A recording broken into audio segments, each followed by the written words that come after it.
चुकून एका वळणावर सहज कसे गमतीनं भेटलो, उगीच खुळा प्रेमाचा खेळ आपोआप एक खेळलो.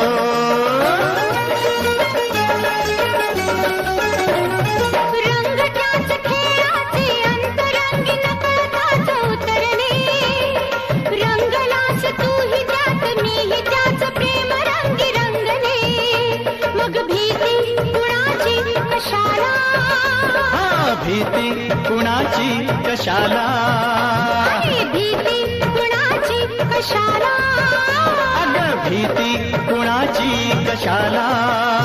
ना सांगताच आज हे कळे मला, कसा जीव माझा तुझ्यामध्ये गुंतला.